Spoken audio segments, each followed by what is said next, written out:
the one on the right here. My son is math teacher at Harrington High School.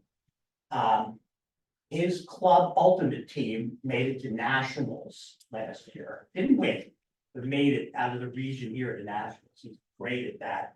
I'm in the yellow shirt. And this, in the wonderful man in the wheelchair, this is the Century Man. My father will be 103 at the end of the month. So, 3 generations of that. Hello, welcome. Welcome, welcome. For those of you who are new, I'm Cigus Vanni. I'm the leader of this workshop, but I hope that you'll ask me questions and keep me engaged with this. Stuff up here is. Some of you who were here last time, if you want the slides and the information that I'm going to put up on the screen, please give me your name and your email. Have a name and an email. I'm not going to send it if it's just an email, put a name and an email for that. Those of you who did it last time, you don't need to redo that, but if you want it, if not, no obligation. No obligation to do that. Thanks for that. Oh, where's my? Oh.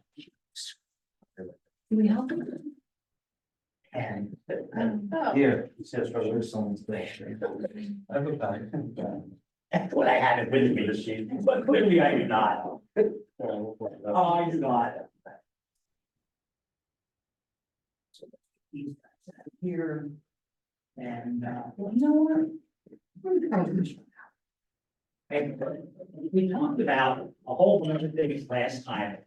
And I don't want to just repeat or bring up the speed. But one of the things we talked about were the different admissions plans, which only the United States has. You know, any of you who have gone to college outside the United States and people say, well, are you applying early? And you're like, no, there's no early anyplace else. But one of the things I want to try to do, understanding and demythifying also is what I'd like to do.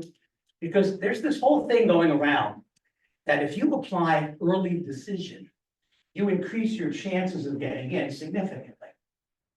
You don't. You increase your chances somewhat, but not significantly.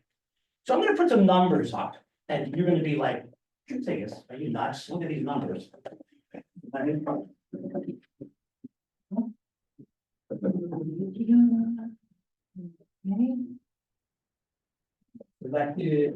Just tossed a few of these in. There's a million others that I could have done with this.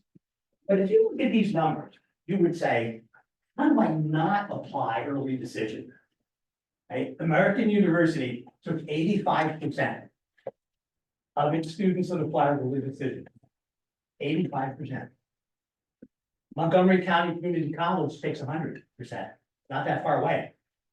So 85 versus 45. Amherst, 27 versus 8%. Right? Miami, 60% admitted early, 17% admitted graduate. I mean, look at these numbers. Columbia, oh my God, 15 and 40. Right? So your first thought is you're looking at these numbers and you're pretty good at percentages, right? So you look at 15 and 3 and you say to yourself, oh, I have a 500% better chance of getting into Columbia if I apply early. Yeah, no, you don't. There's two kinds of math. Pardon me now, my son is math. There's linear math and there's discrete math. Linear math compares integers, individuals. Discrete math compares sets, groups of things. So if I'm doing linear math, I might be like you and me. That's the difference between you and me. Or I might be day and night. But if I'm doing discrete math, I'm doing sets.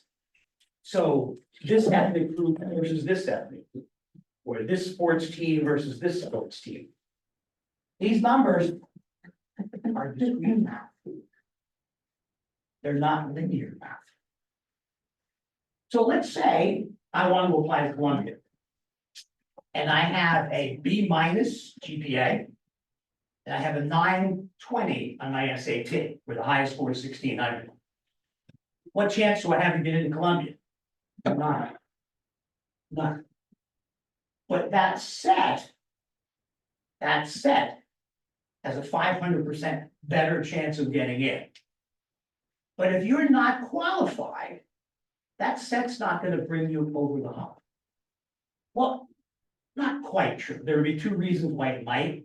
If you're a blue chip athlete in a marquee sport, you'd probably do pretty well. And if you have a family that's willing to contribute 6, 7 figures, it'll probably put you over the top. But if I'm going to apply for a Columbia, I still have to have the same numbers. It just means they're going to give me a couple of extra points because I'm showing interest. I'm saying, what's the best way to tell a college that you love them? Apply early decision. Because then they know you're going to come. So I just sort of threw these in because I just saw them up to do. But I can do this with mostly anything. The biggest offender, by far, the biggest offender is Tulane. Last year, Tulane admitted 2.8% of students regularly. 2.8% regular. Everybody else was either early decision, the binding one, or early action, the non-binding one. 97% of their class was admitted early. They like to be loved. Tell me you love them. And Tulane's a pretty cool place. Anybody been to New Orleans? I went to Tulane for 2 summers. Well, that was the stupidest thing. I know. Don't go in summer, right? It's a great place. It's about 6 miles from downtown. You're right next to Loyola, New Orleans. So there's like 5,000 other playmates. You're across the street, Audubon Park, about a mile walk to the levee. There used to be a carousel in Audubon Park when I went. So great. It was only a quarter ride. I went every day. It was wonderful. It's a great place. And Tulane's a great school. But if you don't apply early, you're probably not going to get in. So, and the other one, and this, I just have to laugh, is the United States Coast Guard Academy. May I have your attention? Oh. If you drive a purple Honda Odyssey that's parked in the parking lot, your lights are on. Thank you. There's still cars that lights stay on. Wow, even mine doesn't do that. Oh, anyway, okay. Thank you. So, United States Coast Guard Academy. This is not one where you need to get an appointment. This is not like Naval Academy that you didn't need an appointment, you just apply, right? They have an early action plan. And last year they admitted 69% of the class early action. 69% of the class. So you had about a 75% chance of getting in, and for regular 9%. 75, 9. Right? No downside to early action, because it's not binding. No downside to that. Unless you had a not so great junior year, and you need to have to like pump it up in the first semester of senior year, which counts, by the way. Right? Let's talk about the great myths of high school. Right? Junior year is the most important. No. No. If you're playing a soccer game, match, game, whatever, and you're leading 2-0 after the 3rd quarter, and you decide, we're gonna win, I'll just go to sleep. Guess what? They're gonna score 5 goals and you lose. Look at the dreaded, vicious, horrible New York Mets the other night. They had 0 hits going into the 9th inning. They scored 6 runs in the top of the 9th and beat Toronto. Or look at the Eagles. Winning by 10 points at halftime from the Super Bowl. Did they win the game? No. But maybe sorry. So that's a big myth. It's senior year, most important. Right? Especially first semester of senior year. That's the 4th quarter. Okay, another great myth. I mean, these are all around. I understand that to do. Another great myth of high school is these are the best 4 years of your life. Really? You're going to live another 80 years and these are the best years of your life? No, they're not. Another great myth is that everything you learn in high school is relevant and meaningful. It is not. You already know that, students. You already get that. I see that. But I just want to put that out in front because I know myths as well. Okay. So one more thing I wanted to do before we get into the what our college is looking for part, and that is if I'm going to be an athlete if I'm gonna go to college and be recruited for playing sports, let me grab my chair and sit out for a bit. There's a certain process that I have to do. And maybe I'm not really inclined to spend that much of my time or effort. I mean, maybe I'm a fabulous tennis player. But maybe I don't wanna have a job in college. Which if I play for a Miami or a Florida or a USC, that's what it is. Because if you're playing D1 tennis at schools like that, that's like having a job. You know, you've got daily practices, you've got conditioning drills. Maybe your season is in the fall, so you think your season's actually both fall and spring. They all have double seasons now. Then you have a whole regimen that you have to do in the winter. And then your coach is gonna give you a 6-week conditioning plan for the summer. It's a job. I mean, it definitely has rewards, like, you know, being a champion and playing tennis at that level is a wonderful thing to do.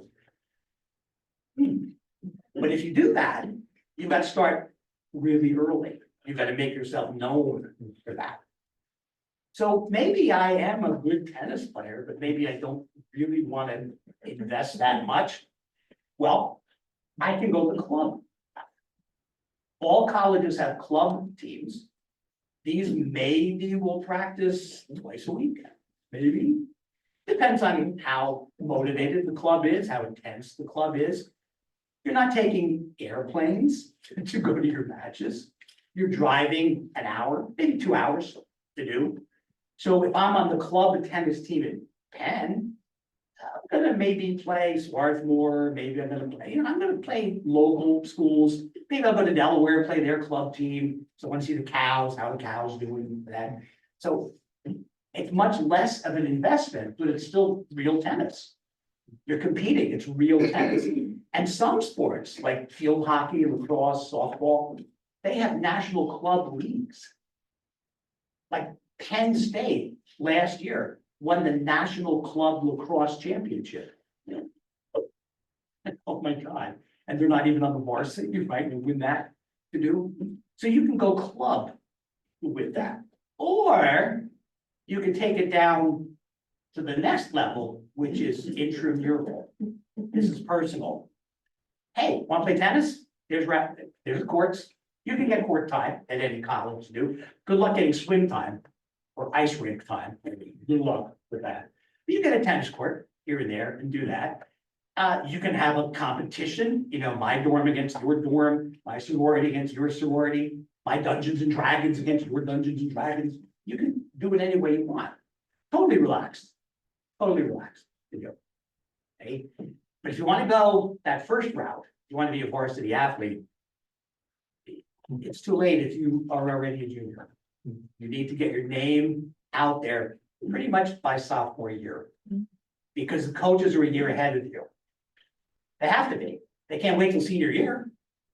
Yeah, especially if you play a spring sport, if you play lacrosse, your senior lacrosse season is meaningless to that. Again, that's not gonna help them.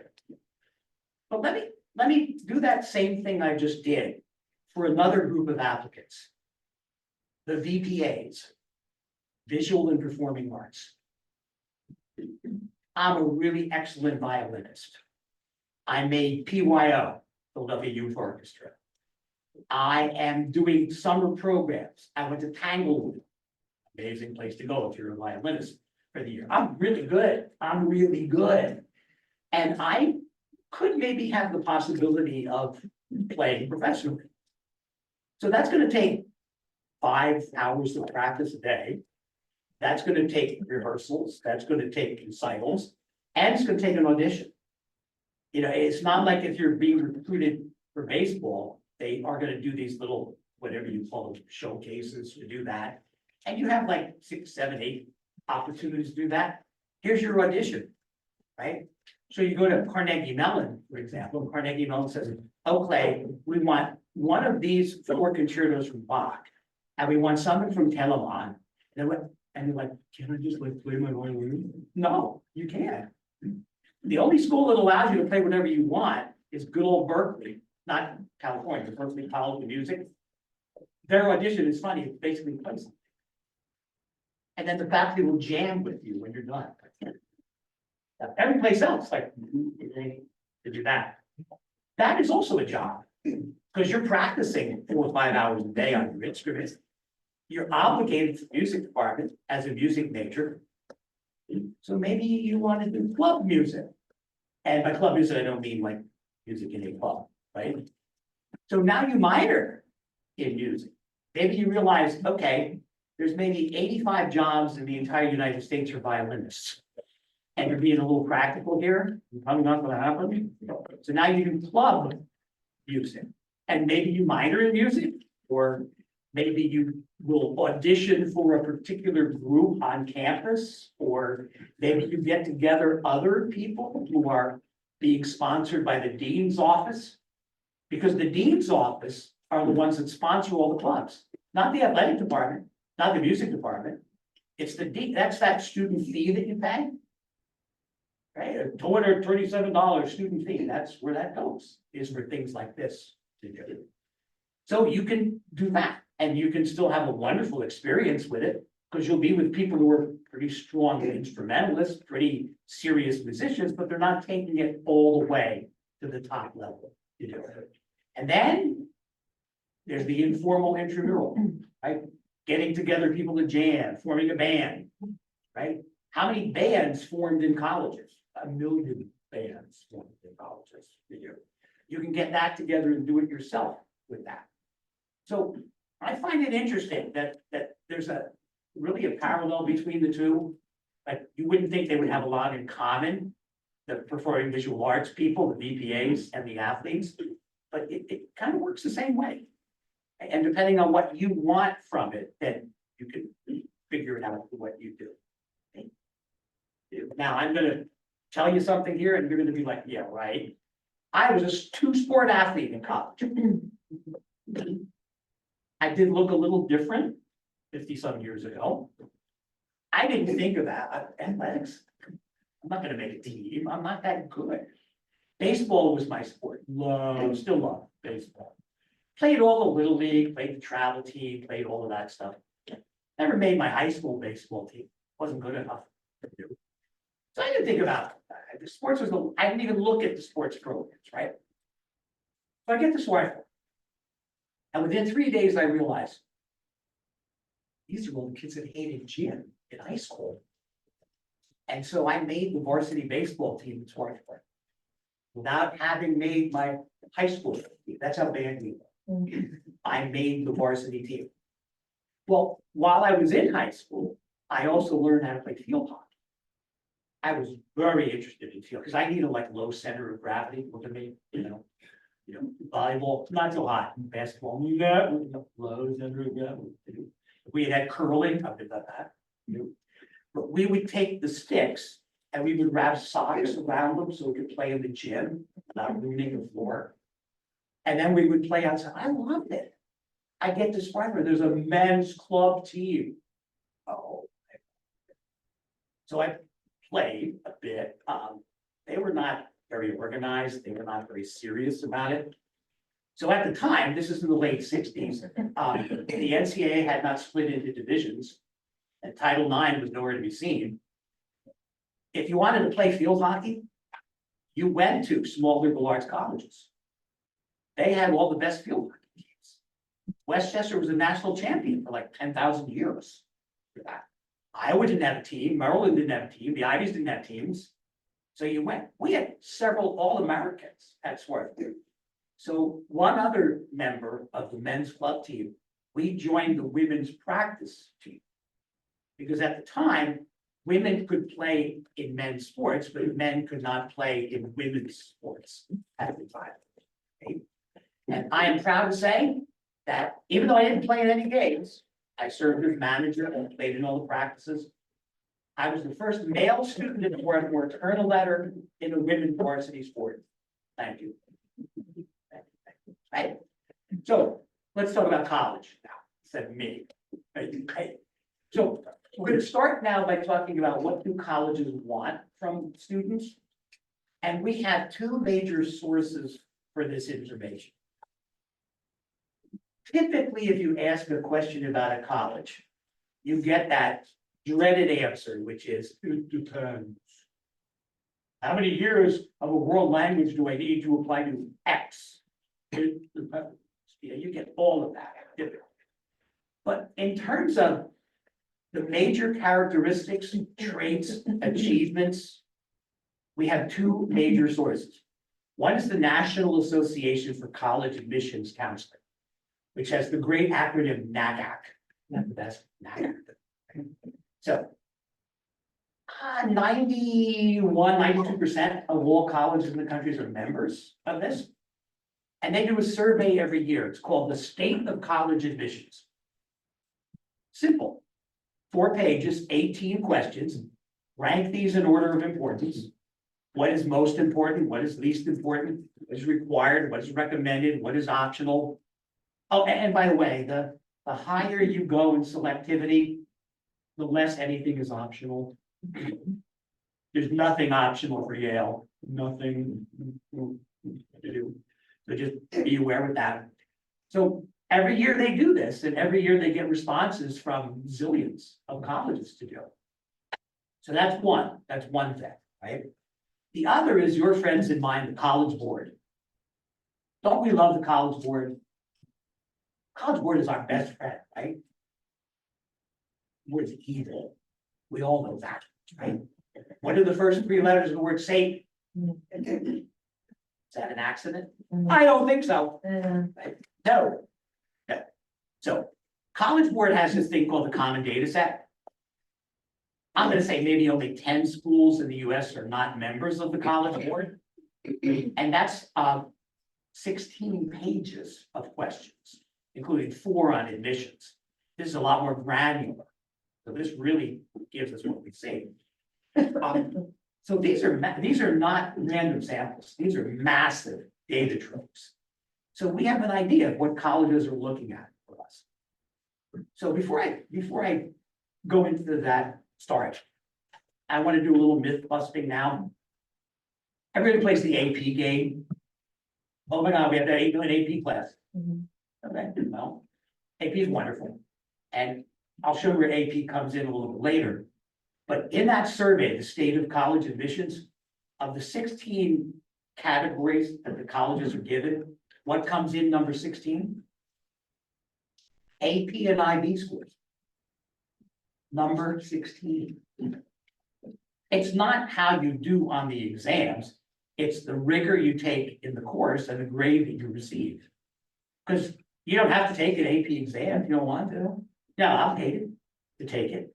And you can take an AP exam even if you don't take the AP course. Right? So and colleges know this, they understand this. Honestly, the only school that really cares about your AP score is the one you had. They're the one that's going to give you credit or placement, as the case might be. So what is number one? It's been number one for quite a while. I'd say you probably would say grades. Most people would say grades, and that makes sense to do. Not grades. Grades is not number one. So then it has to be tested, but it can't really be testing because there's still a zillion test optional schools that can't be number one. So what is number one? It's rigor. It's the challenge that you accept for yourself in high school, given the goals that you would like to achieve and the resources that you have. The goals you set for yourself, the resources that your high school has. So the challenge that you are willing to accept. You might get all A's, and that's impressive. But if you don't take really challenging courses or reasonably challenging courses, you know what? I'm not impressed. I'm not impressed. So let me get out of here. Go away. Let me go to rigor. Where is my rigor? Rigor. Not the capital of Latvia. Is that funny? I'm so funny. Right, so let me get on the internet now. Doing some with that. Stop and go. Here's stop and go and connect. And I'll be able to run this through. Your network, go away. What do you keep that too long? Wow. So here we go. Terms of endearment. Okay, I accept, access the internet. And we're on board, ladies and gentlemen, here we go.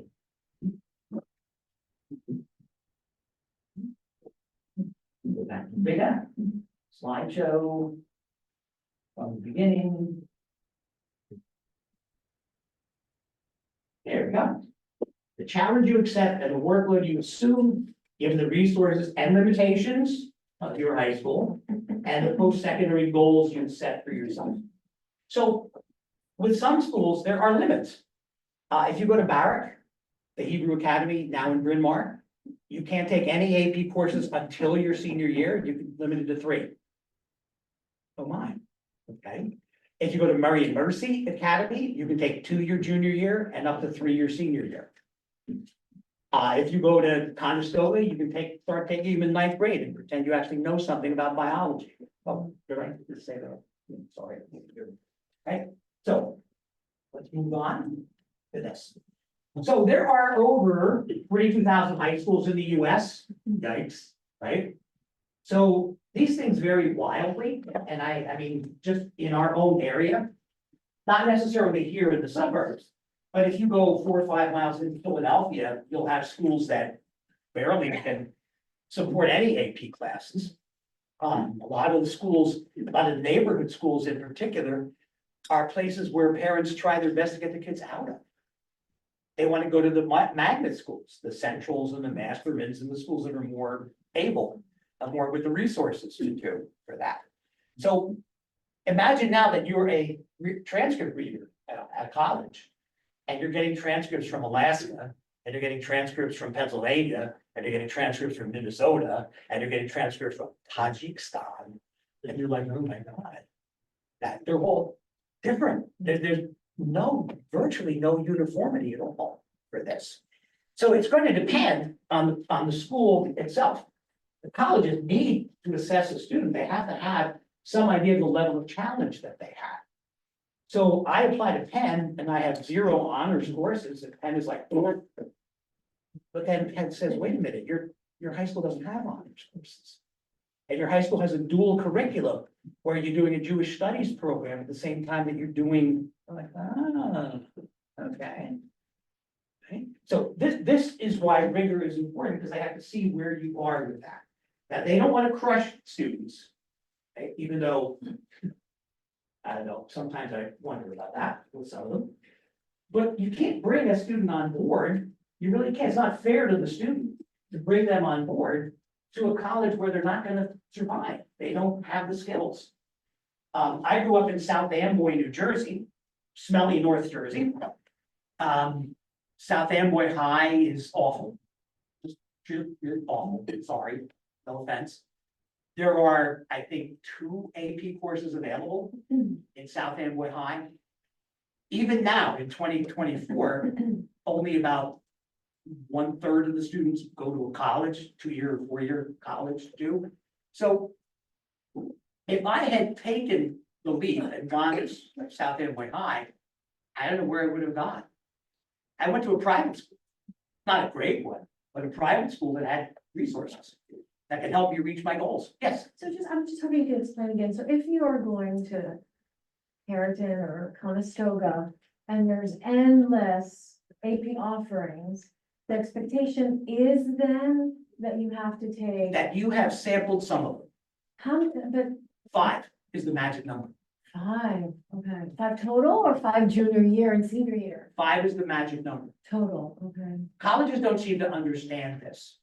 But there was a significant study done. Steve Farmer is now the dean at the University of Virginia, but at the time he was the dean at University of North Carolina. And he did a massive study in North Carolina and Virginia, 129,000 students, college students at top level schools, Duke, UNC, UVA, all these schools. 2 questions. What's your GPA in college and how many AP courses did you take in high school? Okay. So here's how it works, right? 0 AP classes. This is my GPA in college. 1, 2, 3, 4, 5. 6, 7, 8, 9, 10, 11, 12, 13. Your GPA in college does not move any higher if you take any more than 5 AP courses. But if all your peers are taking that many more AP courses, you don't feel like you have Well, to keep up? is your mental health at Yeah. risk if you do that? Yeah. Is this something that you really want for yourself? I mean, I'm sorry, Yale's not worth that. No college is worth that to do. Now, maybe you have to make a few sacrifices here and there because the college wants 4 years of the same language and you're like, oh my God. Maybe you have to do that. That's reasonable to do. But no. IB, if you're in Harrington or one of the Philly schools, IB kind of takes care of that for you because you have to do all 6 of your courses in IB. Okay, and colleges look at that as like, oh, okay. Because if you're really good at math and science, you could take 5 APs in math and science and no APs anyplace else to do. So rigor is not specificity either. Rigor is breadth also. It's being willing to challenge yourself in different areas. Yes, sir. My daughter goes to a smaller, newer private school. They don't have any AP or honors courses. How would an admissions committee know what they do? They do have to write a thesis, but how would they even know this? Well, we're gonna get to that. Okay, It's called school profile. okay. Okay, this is a key document that we know about to do. So, yeah, I mean, I wish there were a formula. There is no formula. But if the colleges would pay a little more attention to the farmer study to do. Yes, ma'am. Is it accurate if your child meets with their counselor and the counselor recommends you can take this many APs, or you can take that many, and you have your teachers recommending? Is that a pretty good gauge of which APs your kid should take for the following year, even if you think it's too many or too few? Does it make more sense to trust what the school is saying? I would say, trust the school's opinion that you can take them.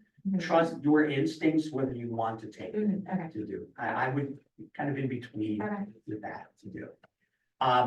Like I said, there's really no magic number, although it just strikes me that schools like the University of Pennsylvania spend hundreds of thousands, millions of dollars on the mental health of their students, not realizing that they caused that in the first place by driving them crazy in high school. Like, don't you see the connection here to that? But isn't it all based on just your peers and seeing what classmates, what they're taking, and if they're taking all this, you've got to do the same to compete with them because they may only take 5 kids from Lower Marion at Penn, and so if all the other kids are, no?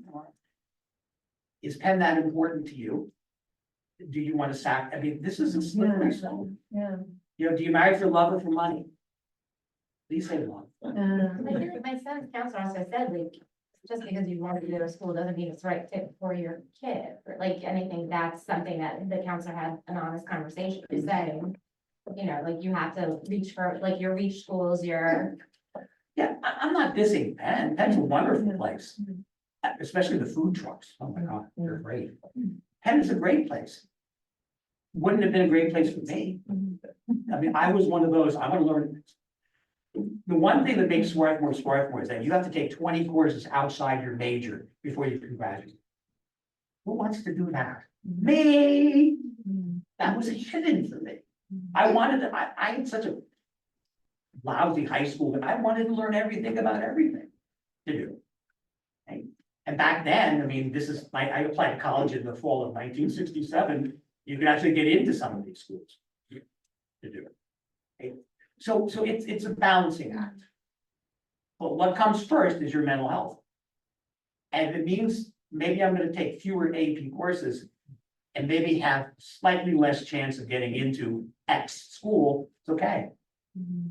Because there's 2,500 other options, many of which are just as good, just as fine to do. I think it's okay. I think it's easy for us to look at this and say, well, okay, we have to compete because if we don't compete, we're going to lose out. Well, those are my Philly kids. We're not going to lose out here. We're fine. You know, if I had not gone to college, I would have lost out because my parents didn't go to high school. But we've already established ourselves. So I'm gonna say this out loud, it's not as critical for your kid to go to Penn. It's not. It's not. Sorry. Sorry, Penn, not even for Penn. Penn's really a big place. Swarthmore, Penn, Bryn Mawr, and Haverford are in a consortium. So if you get into one of them, you can take classes at the other three, buy one, get one free. Pretty cool. Do that, yeah, to do. I know someone who took one AP at Lower Merion and is at Penn. I know that's not the norm, but Not it, the norm, but possible, definitely possible to do. What was their secret? Did they say how they were able to?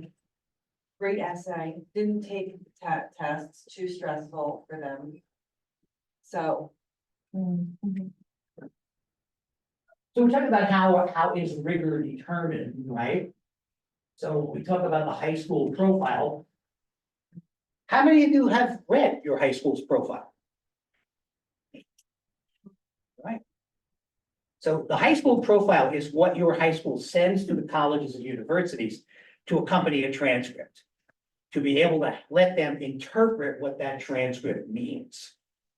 Okay, so let me show you a couple of high school transcripts.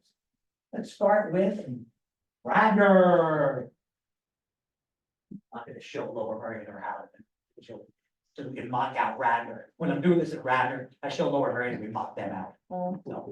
So this is what a high school profile looks like. It is identifying information, okay? Now, honestly, none of this stuff, but this is all political, you have to name the superintendent. What makes the difference is the college and career counselors. And Radnor says, okay, if you're A through GO, this is your counselor. So yay, Radnor, thank you for that. So you have information about the community, about the school, you have information about how the students perform. And these are impressive numbers when you look at it. 99 students, AP scholars with distinction. That means you took a minimum of 5 exams and your average was 3.5 or better. So 99 people did that. Here's the advanced placement courses that they offer. So this is nice, right? Like many schools, it's not accurate, but so for example, it's German language and culture, French language and culture, Spanish language and culture. So minor detail to do. And then here's more numbers. The ACT summary, the SAT summary to see where somebody in Radnor would stand against their peers to do. So the expectations are pretty high at a school like Radnor to do. Here's something very important, the grading system. I would get transcripts at Swarthmore from schools and there wouldn't be, and somebody had a 107. Wow, good for you to do. And then the test scores and distributions, this is interesting. So if you look here, right here, right, weighted GPA above a 4, the average SAT score is this. And it's not surprising that this is a linear relationship, that's pretty normal. Students who do well in school tend to be pretty decent test takers, pretty decent. For that, so that's it. And then highlights, ranked the best third, and now this is ridiculous. Ranked 3rd best high school in Pennsylvania by US News, no one cares. And I make that really clear, no one cares. No one cares. Right? Newspaper, blah, blah, blah, basketball team, good for you. And so college destinations now, this is another, I guess you would call it, benchmark for the colleges to do. What do your students do after they graduate? Okay. Now, the problem with this is it's 1 year. This should be 3 to 5 years. Should be an amalgam. Is this Radnor's best year ever? Is Radnor's worst year ever? I don't know. Because I can't see the difference. This should be a 3 to 5 year span, so the colleges get a better sense of what that is. So this is a school profile. This is what it should look like to do. So here's another one. This is Wasilla, Alaska High School. Anybody remember a person that was in the news years ago that came from Wasilla, Alaska? That would be Sarah Palin. Was from Wasilla, Alaska. They don't have a lot of resources at Wasilla. It's surprising to me that 1/6 of this entire profile was taken up with sports and activities. Okay, to do. So curriculum, when they have advanced placement, they do have some advanced placement courses to do. They have their courses here, but there's no sense of like, what happens now? What do students do after they graduate? Give you some sense of how that works. Not a lot of good information. The counselors, this is good. We love that. The nurse, okay. Must be a nice person. You got a name on the profile to do. But this is not as helpful. And that just may be because of the resources that that community has to do. And then we skip over to should be private school profile. And of course, they can afford to make this really pretty, which they do. So it talks about we do not report rank, we don't report GPAs, blah, blah, blah, to do the graduation requirements, which are fairly broad. And so I know that a student that goes to Shipley is taking a broad level. These are the course offerings that they have. They explain they don't have AP classes, and that's okay. That's fine. They report standardized testing, which is interesting because don't I own my test scores if I'm a student? What do you do in reporting my test scores? It's an average. It's still my test scores. This is wrong. Just wrong. Sorry. So national merit, now obviously there's fewer students that go to Shipley, so this is probably a percentage-wise a pretty good number. And here, college matriculation, 2020 to 2024. I have a much better sense now of what these students did after they finished. And I like what they did here, the ones in bold, this is where more than one person attended. But you know, Shipley. For that. So, I want to give you a homework assignment. Go find your school's profile. Should be on the website. If not on the website, that's concerning. It's a public document. And I would also give you another assignment. This is going to take a lot more work, and I don't know if you're up for it, but why isn't this profile composed by a group? Why isn't the parent and the community and the student and the teachers involved? You know who does these profiles? Some administrator. Oh, yeah, and it has to go through the channels, right? It has to be approved and all that. But where are all the other stakeholders? This should be a community project. This shouldn't just be one person that does this. This should be a group from the community that says, hey, this looks good, this looks right, this, you know, and be able to give some input. Yes, Who is looking at these profiles? the person that reads the application at the college. But you said that there are 24,000 high schools? Yeah.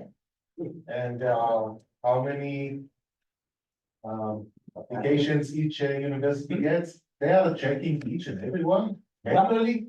There's no chance that they're doing that. Well, wait a minute, I read 45, 50 a day and I checked every one. Because what the colleges do is once they get one of these, they put it into their system. Then all I have to do is call it up through the system. I don't have to go through it each time and I'll see that. And then there'll be certain ones that I know, like I know that Shipley doesn't rank and I know that I know those things from that to do. Now, is this going to happen when you apply to Arizona State? No. Because Arizona State is automatic. They have a GPA. If you send your test scores, they have a test score, and it's like, if you meet those criteria, you're in. You can hear from Arizona State in the space of 3 to 5 days. And you're in, and you're done. So the major state universities and some of the regional state schools, they don't have the resources to do that. But all of the selective schools are selective because they have the time and the resources to do this. They really can do this. I had school profiles that were 6 pages long. It's like, stop, I don't really need to know that much. And then others that were basically performance, like something they would get out of the state that was not useful at all. Yes, ma'am. So how about for honors colleges?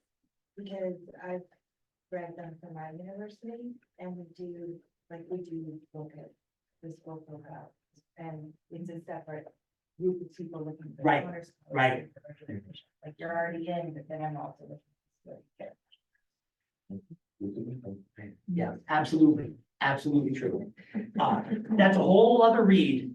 For that, you have to be admitted to the college first before you can get that. Okay. All right, so about halfway through now. This would be a good time for a little break. So let me go back to rigor. We'll bring back the slideshow.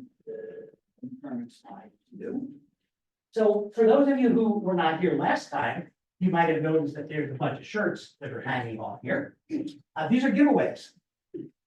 So you can go home with one of these. And I mean one, you can't win two.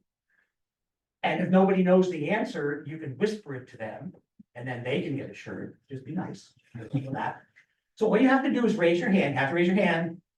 If you yell, if you shout out the answer, I'll just ignore it. And somebody will steal your shirt. If you raise your hand and you can pick out one of the shirts. So last time we had hoodies and today it's international schools. So we have Zhuhai University in Taiwan.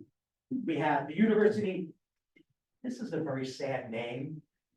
The University of Compostela. What's Spanish? They don't know. Come on. This is Spain. Oxford in England. This is Universidad Roma. I'll translate that. It's University of Rome. And this is the University of Vienna.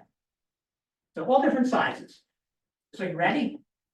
Last time we played a game called Famous Seconds, like what came second. Now we're gonna do first. Okay? So, in what country was the first college in North America founded? Raise your hand. In what country was the first university in North America founded? Not that many countries in North America. Canada? No, not Canada. USA. It's Harvard. It's Harvard. Take a shirt. It was Harvard. 1636. It's Harvard. It was the first one. Okay, this one's a little harder. In what country was the first university in South America? We know our geography. Can we name some South American countries? Argentina, no, good guess. Good guess. A little smaller than Argentina. That was kind of bigger. That's funny. Raise your hand, come on, just guess. Paraguay. Paraguay, closer, geographically closer. Uruguay? A little bit farther away. Come on, remember that geography, middle school, remember those globes?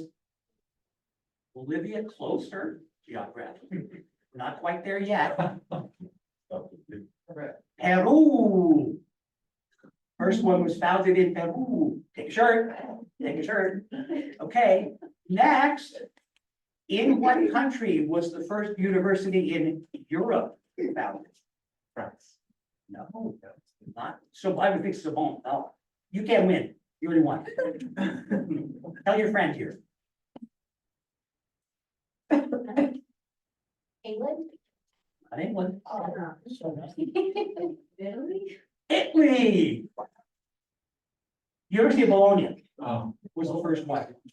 And Emily, pronounce it correctly, right? Italy, Oh, not Italy. What's Italy? You ever wonder, like, where did that A go? Like, people in Philadelphia pronounce it Italy. It goes to the grocery store, Acme. That's where that A wound up to do. All right, next. First university founded in Asia. This is easy. China. China. Make sure. The first modern university in Asia was in the Philippines. But the first university in the world was in China, way back before the Common Era. Oh, yeah. It was founded. Right, so one more to go. So we have, what do we have? Compostela. In what country was the first university founded in Earth? Now, come on, Australia and Antarctica, Australia's one country, okay? And Antarctica, the University of Igloo is out of business. Africa, let's get that geography out. think of those old civilizations. Egypt. Not Egypt, but it's in the north. In the north. You would think Egypt is a great guess with all the history that Egypt has, the Alexandria Library and all of that, so. Egypt. Closer. Who knows their geography? You can't I read it. know, but I wouldn't say. Tell somebody else. Morocco. Morocco. Morocco. You get the composted on a shirt. Next week will be fake schools. You can win shirts from schools that are not real. All right, so there's the profile. Okay, so how else can we compare it? Your high school's history with that college.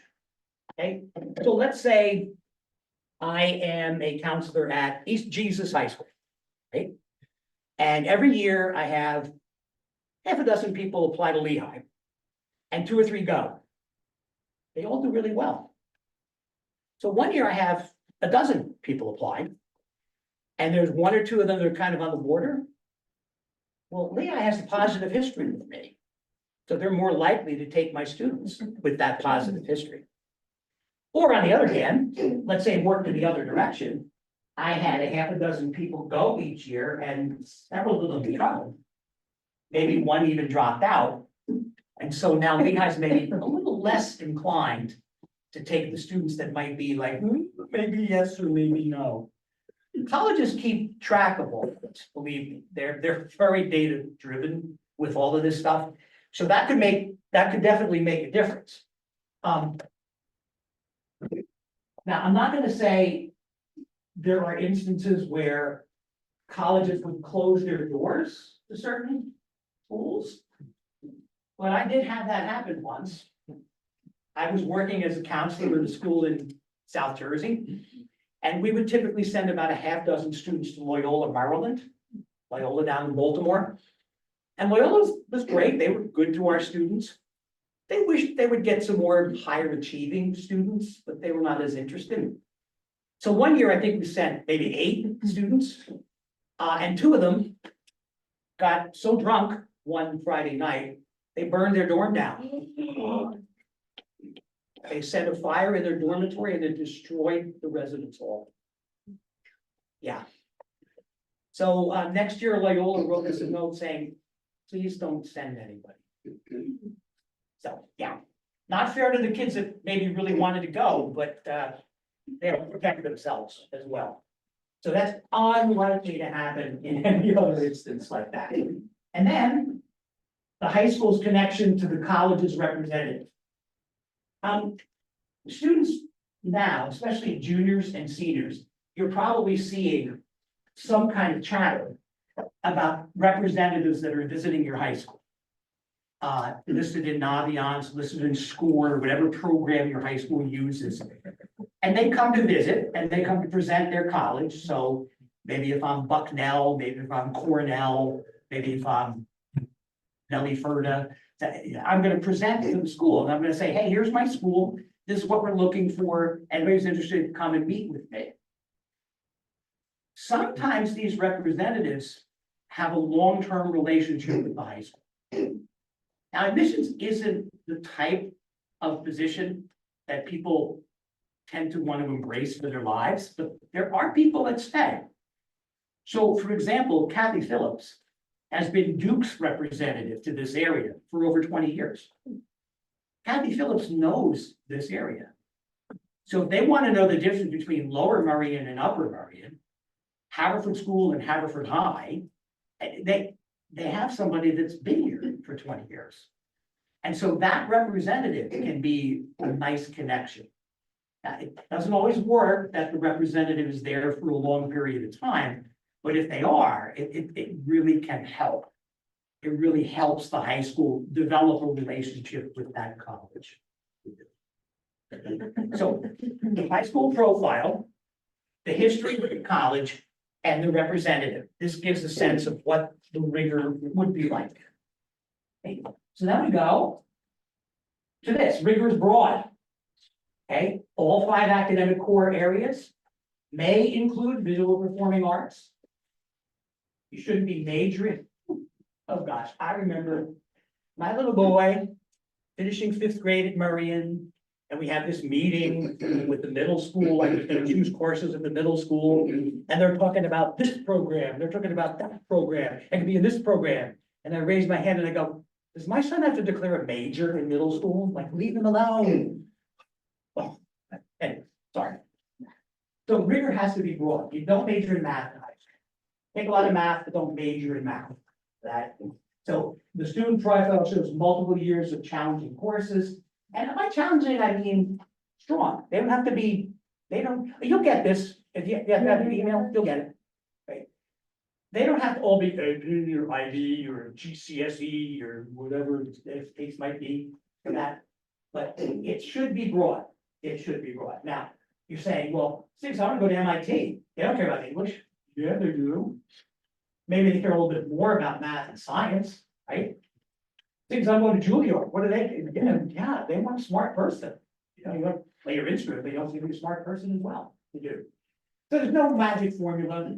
There's really no magic formula.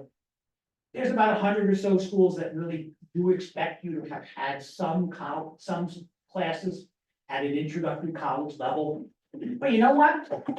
If you're at one of those neighborhood schools in Philly, or if you're at a new small private school that maybe doesn't have honors or AP, you can take online courses at a college.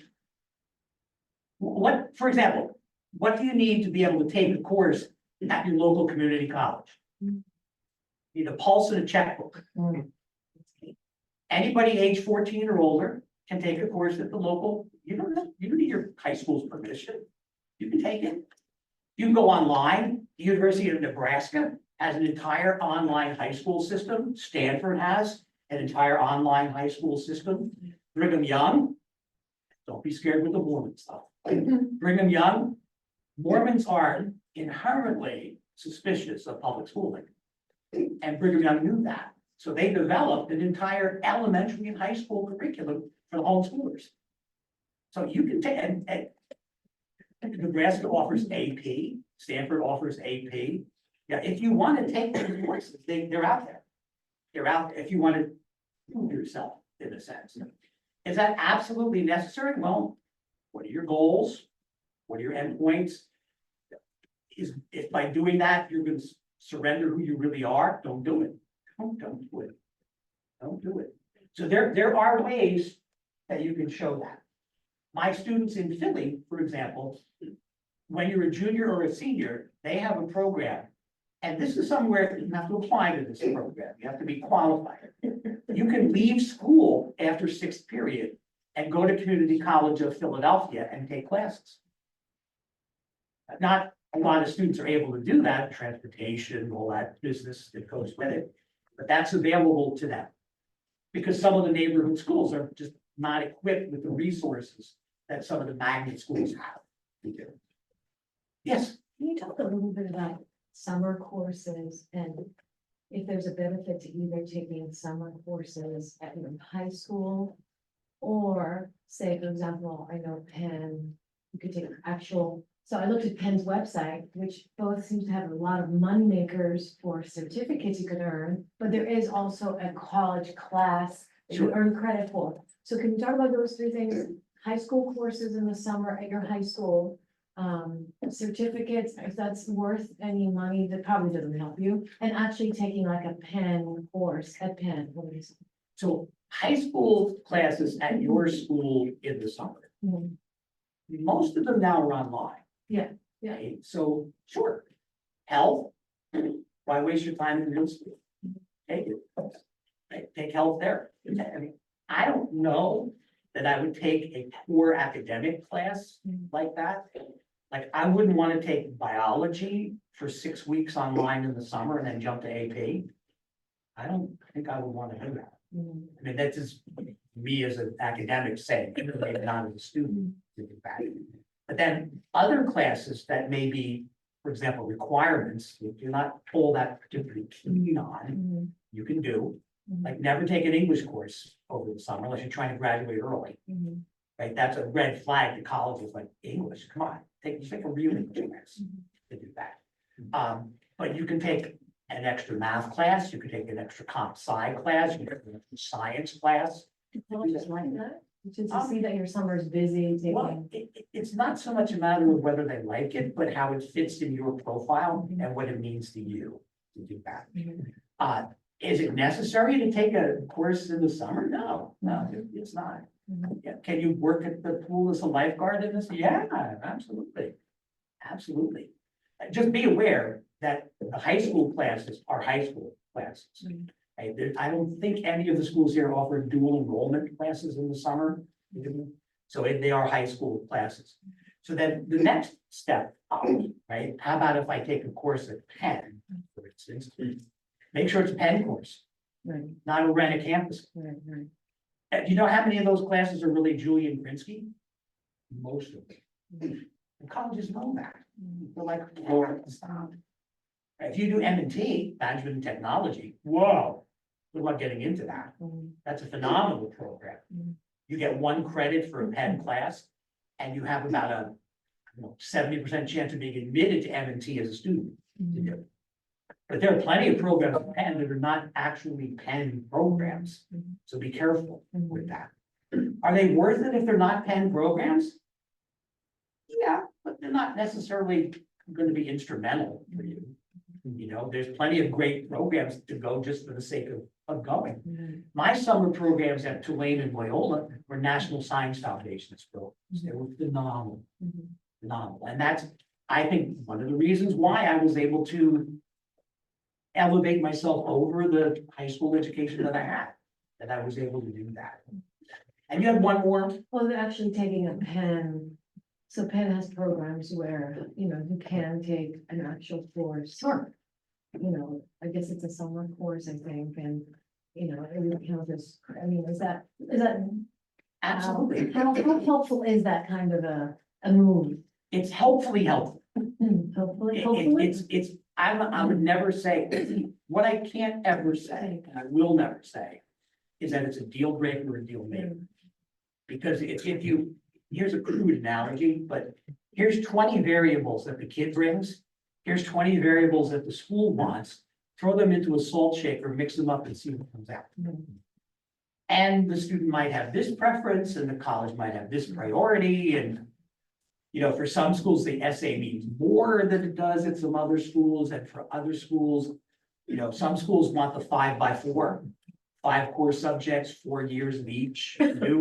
Other schools, you can stop at Spanish 3 and you're fine. That it's the it depends comes in now for something like that to do. But challenging courses, and again, challenging courses don't have to be AP, IB, college. They're challenging courses within your context. But just wondering again, if let's say you did want to go to Penn, just, would Penn be more likely to admit you because you've shown, hey, look, I can already take a class with other. Okay. Teeny tiny bit more, maybe, but then everything else has to be in place also to do that. Sure. Okay. Oh, there's what we're talking about. We're just talking about that, right? What if my school doesn't have AP or IB for curriculum? Rigor is not designed to suffocate students. No school is worth such a sacrifice. With over 2,000 colleges, you're going to find something that you really love. So that's rigor. That's rigor. So what comes after rigor is grades. Hey, again, I'll go back to what I said previously. You can have great grades, but if you don't take challenging courses, then the grades will mean less of that to do. And if you take the minimum, let me say this straight out. If you're in a Pennsylvania public high school and you take the minimum courses for graduation, good luck getting into college. How many years of a language do you need in Pennsylvania to graduate from a public high school? 0. Not a state requirement. Not a state requirement. Well, you know the old joke. What do you call a person that speaks 3 languages? Trilingual. What do you call a person that speaks two languages, bilingual? What do you call a person who speaks one language, American? So, no, no, the school districts put on their own obligations, but zero. Zero for the state. Can I follow up with one more question about APs, if you don't mind? And I know this may sound insane, but as I hear it, I understand that there are some APs that are known to be easier than others. So when you're looking at rigor, you know, do you have to show that I took AP Chem and AP Bio? Or can you take the easier AP, what is it I heard was easier? I don't know, I think I heard environmental science is easier. You know, like, do you have, is it that? AP Deaf versus AP, I love play like this subject, Yeah. Like okay? is AP, or no, you even have to show I'm taking harder rigor because I'm taking the harder AP. Ma'am, if you wanna play that game, you're welcome to do so. Okay, I'm gonna step right outside of that. okay. Is it worth it? I don't think so. I mean, ask me where my kid went to college. He went to Queen's University in Kingston, Ontario. Do you think colleges are aware that some of them are considered harder than others and? Oh, sure. Take into account? AP Chem is death, Yeah. like total death. Okay. And, well, normal chem is death for me. Just say it Yeah. to do that. Yeah. But again, that depends on proclivity, right? Yeah. Like for me, English was like, oh, I can't get enough, I'm verbal, can't get enough English for that. So somebody who was more math oriented, my little boy, was like, baby English, oh my God, I'll die. Yeah. So that it goes into the whole profile of that, it goes in. Grading systems here, you know, they seem to change all the time. The weighting system in the Lower Merion schools changes for this year's ninth grade class. So keep your eye on that to make sure some schools, a 90 is an A, some schools a 93 is an A. Some schools an 87 is an A. In Canada, in the public schools in Canada, an A goes from 80 to 100. So, yeah, 80 to 100. Nobody gets, like, if you ask a professor at a Canadian university, why did I only get an 87? Well, because if you got a 95, it would mean you should be teaching this class. You know, I don't know 95% of the work that goes into this in here. So just be aware of all of that. And be aware also, the grading system in AP and IB. IB goes from 1 to 7. So an average grade in IB would be a 4. A better than average grade would be a 5. And a best grade would be a 6 or a 7. AP, it's simpler. A 1 is a failure, 2 is a D, a 3 is a C, a 4 is a B, and a 5 is an A. Now, I am absolutely sure that your school counselors and maybe even yourselves would say, oh God, never report a 3 to a college. Or never report a 4 in IB because that's a C. Well, okay, let's think about this. Number one, you took this 13th grade class when you were in 10th grade, 11th grade, 2-3 years ahead, okay? Number two, how many actual college students take intro college classes and get Cs? Millions each year. So what is the shame of reporting a 3 on an AP or a 4 in the IB? Especially since of the 16 characteristics that the state admissions covered, what comes last? AP scores. IB, they're not that important. But if you report a 3, it means that you are at least at an average level of what a college introductory course is. You were in 10th grade when you took this class. What is the shame? Is that, I don't get that. Okay. So again, be aware, be vigilant with the grading systems and how they all work to do. Make sure that you stay abreast with each of the changes that the schools would make for that. Okay. All right, so we are going to dive into something great fun now. We're down to testing. We are going to dive into testing. So some of you have probably not had the opportunity to hold on.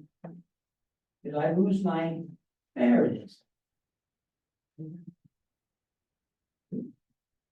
some of you may not have had the opportunity to understand what the digital exams mean now. So I'm gonna take a little time, and before we even talk about importance of testing, before we talk about how to navigate this, if you send a test score, it will be higher rather than lower for some schools. This is another variable that's come up since the test optional movement. This makes applying to college a little bit more nerve-wracking. Because now you say to yourself, well, okay, I have an X ACT score. Do I send it to Vanderbilt? Probably not, unless it's like X to the 95th power. Or do I send it to NYU? Huh, okay. Well, the new variable here is how many students enrolled at that college sent test scores to be considered. So let's take two very selective schools. Let's take Duke and NYU. 85% of the students of Duke sent test scores to be considered. Not reporting them afterwards, but to be considered for admission, 85%. And how many at NYU? 37%. So many of the schools that tell you that they're test optional are BFL, big fat liars. Duke, for example. I had to laugh when I saw this rush back to requiring testing. You know, Hopkins wants testing now, some of the Ivies want testing now. They were never test optional. 80–90% of students sent their test scores. They were never test optional. The best example is Caltech, California Institute of Technology. That's the MIT of the West Coast, right? They were test free. Like you couldn't send your test scores, they wouldn't take them, right? Well, in the last year that they were test free, they're now test required. 91% sent tests. Even though they didn't look at them. So anyway, this is a whole new variable you have to look for. Right? Boston University, tough to get into, right? 37% sent test scores. Whoa, for that. MIT requires that. But before they required them, 89% sent them. So How did you know that in advance? well, you don't, you have to go with the number from the class that's entered. Yeah, In- but how would you? Where'd you get that? Report that? Oh, common data set. Okay. That's easily available. Easily available. In fact, I will break off a little bit here. No, I won't. I'm gonna do this first, right? So digital PSAT and SAT, it's coming, it's here, right? So students may use a Chromebook, a laptop, or a tablet. Oddly enough, College Board is trying to develop an app for a smartphone where you can take the SAT and the P. Like, really? Like, are you serious? Let me try a graph on this little screen. Don't do that. Don't do that.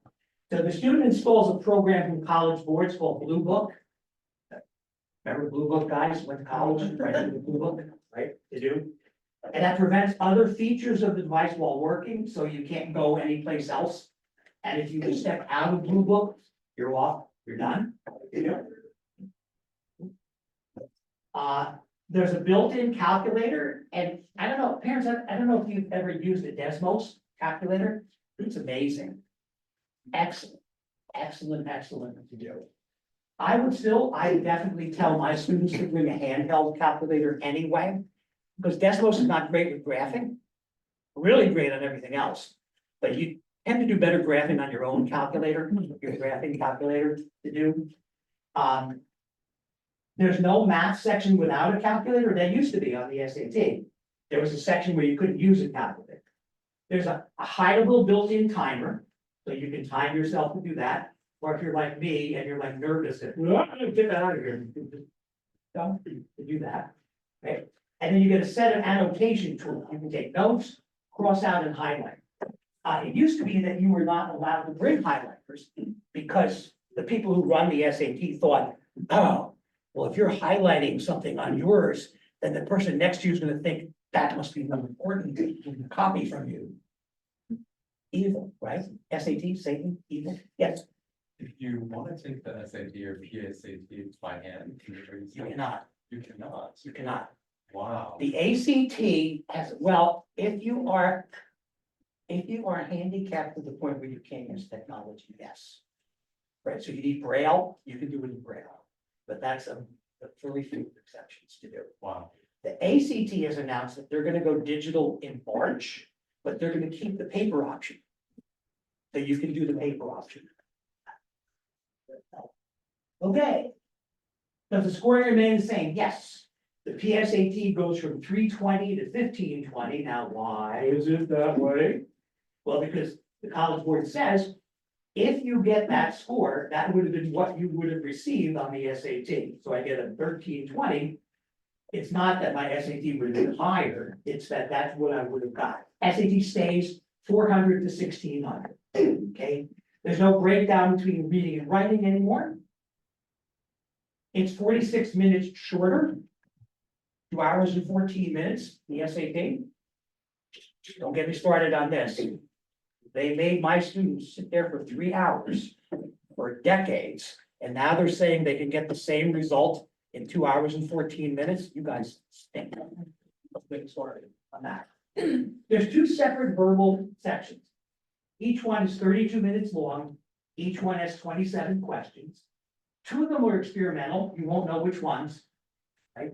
They won't count those 2.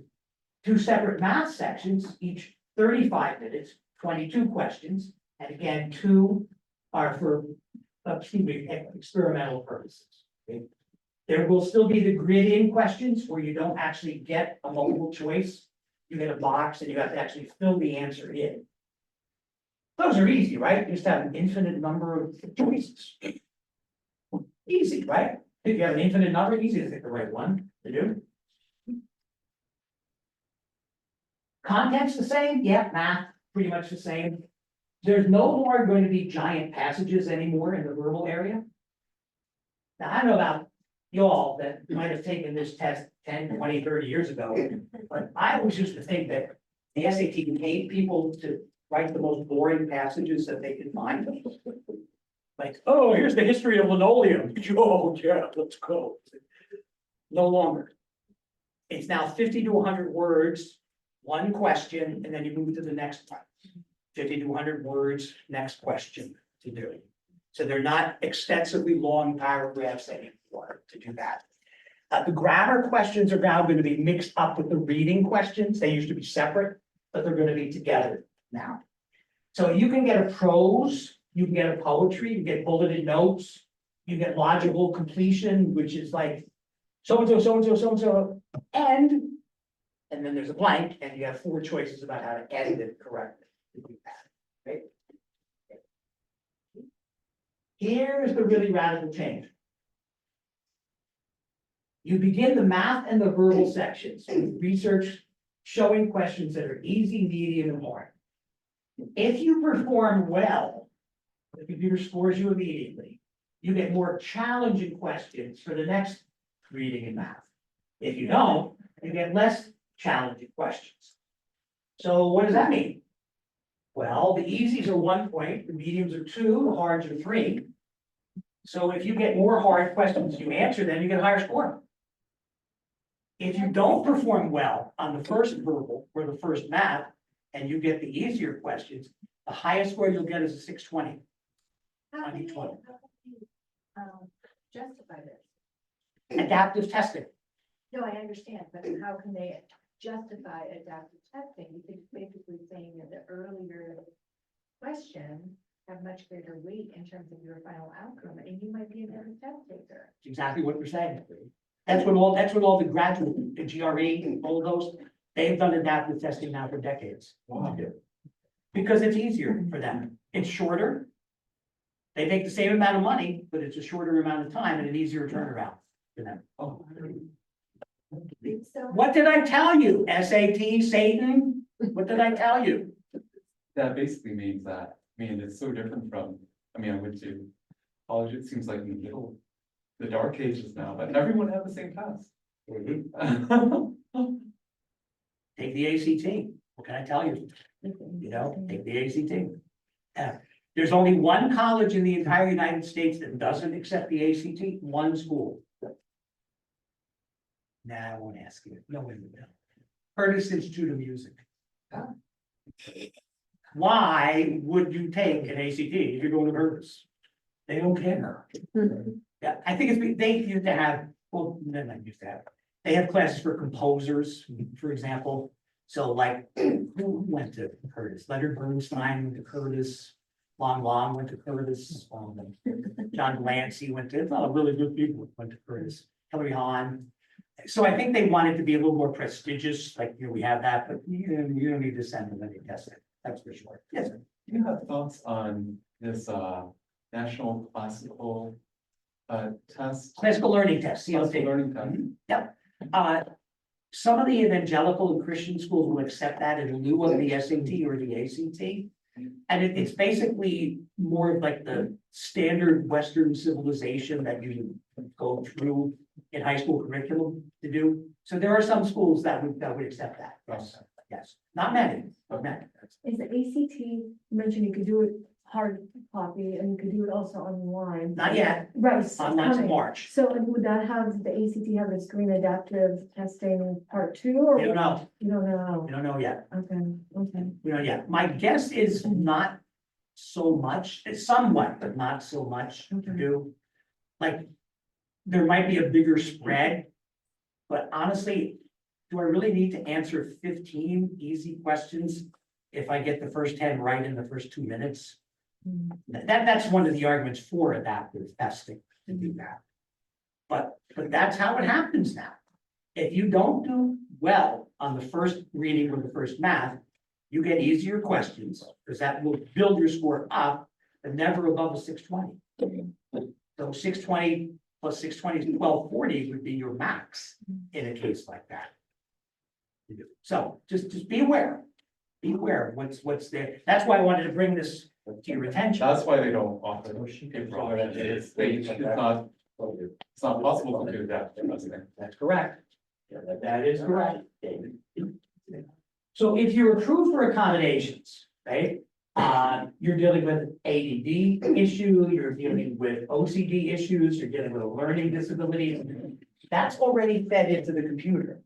So it will time it for you the way you're supposed to get it. You don't have to worry about somebody else timing it for you. So if it's extended time and you get 50%, the computer will give you that extra time to be able to do that. That's built in. Right? So there's really no difference in terms of content except for the reading passages. The College Board has recommended that schools super score, meaning if you take a digital and you take a paper, that they could legitimately combine, that would be okay.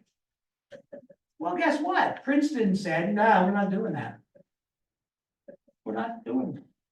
So they're not gonna combine.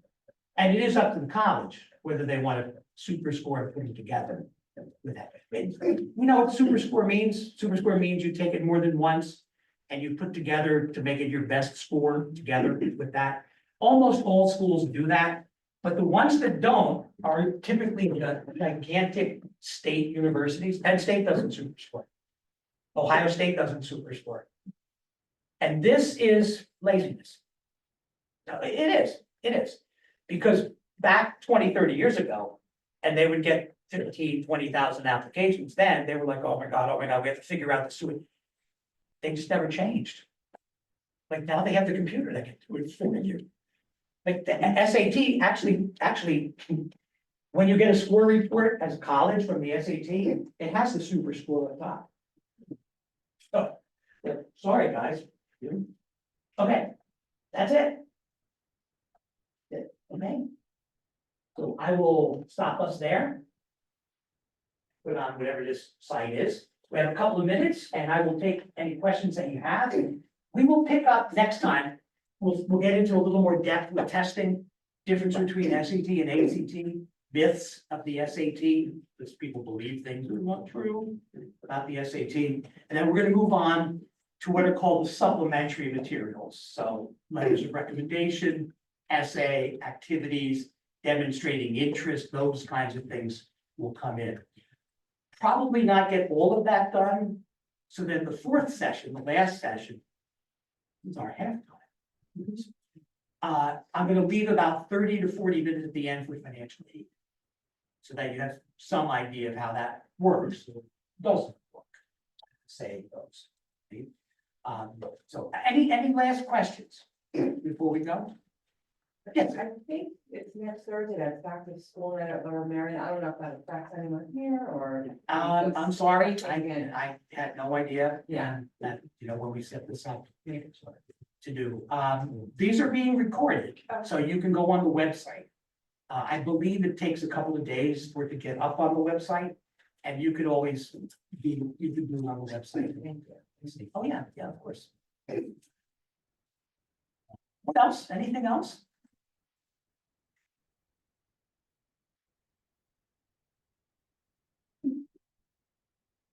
What's the lowest SAT score you can get? 400. You don't even have to sign your name. Back in the old day, you had to print your name. Not now. It's all electronic. When do you recommend taking it? Junior year, senior year, sophomore? Well, what I recommend is that the SAT split it into 2 sections, and you take the one that you're ready for when you're ready. Okay. Most of our students can take the math by sophomore year. There's maybe 2 or 3 pre-calc problems. If you reach algebra 2, you can take the SAT, nothing more. There's no calculus on it. A couple of probability questions, a couple of arithmetic questions, but nothing complicated. Reading, you always grow.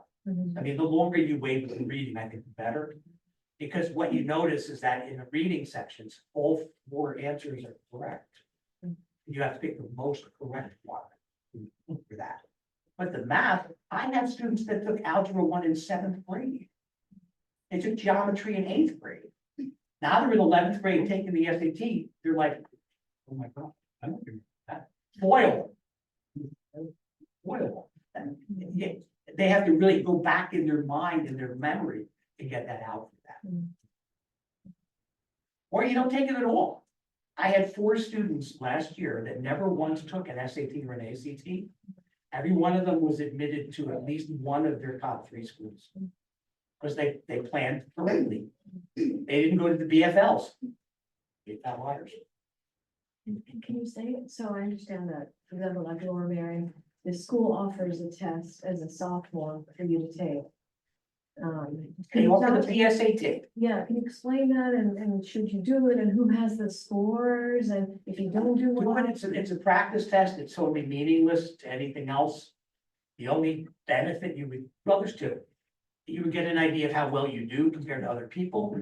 And there are some really strong talent programs that would reach out to you depending on your score. So Hopkins, Telluride, RSI, things like that. I'll go over that. To do that. But it goes nowhere. You own it. It doesn't go anywhere. It doesn't go on your record. The school knows. Well, the school has it, but it's illegal to put it on your transcript. Okay. I'm pretty sure most kids take it. I think most don't opt out from having my son gone through it. And it's free. Yeah. If you do it through the school, there's not really a Right. downside. That's to it. correct. Yes, I think. I thought it was 11th grade too. Like 11th grade, right, you take you it in take it in 7th and you 10th, take you another take it in 11th. PSAT. And the more you take it, the better, and you're getting it for free. Yeah. Where a lot of people pay for it and stuff. Well, in 11th grade, you compete for the national merit recognition, which is meaningless because there's no money anymore. There's very few schools that actually give you money. Well, I don't know why they call it the National Merit Scholarship. It's the National Recognition Scholarship is what it is now. And again, that's not a big deal either. It's just, put it on your resume. There's that to do. But yeah, take advantage of it because why not? Why not? Is the PSAT adaptive and digital only 2 now? The PSAT is adaptive also, yes. Okay. Yes. But not much less so than the SAT. Oh, I see. Much, because it's a practice test. They're trying to get you an idea of like how well you would do this. Okay. The only things that can be on a school transcript are those things required for graduation. So activities should not be on a transcript. Conestoga still puts them on their transcript. SAT, ACT scores, nope. AP scores, nope. None of that. None of that. Discipline, none of that. So what's required? Courses, grades, attendance. They can put attendance on. No schools do. but they would legally be able to put attendance. So let's say you take a summer course, to go back to my earlier question, to make your year easier, your academic year. Okay, let me stop you. Some schools will include that on their transcript and indicate it's from another school. The summer. Other schools will be like, oh, no, you didn't take that year, in which case you get a transcript from that school. And what about the study hall? Is that's not? Oh, it's not a class. There's no credit. Okay. Yeah, there's no credit where it doesn't appear on the Okay. transcript. May I have your attention? Ballot Library will be closing at 9 o'clock in 1/2 hour.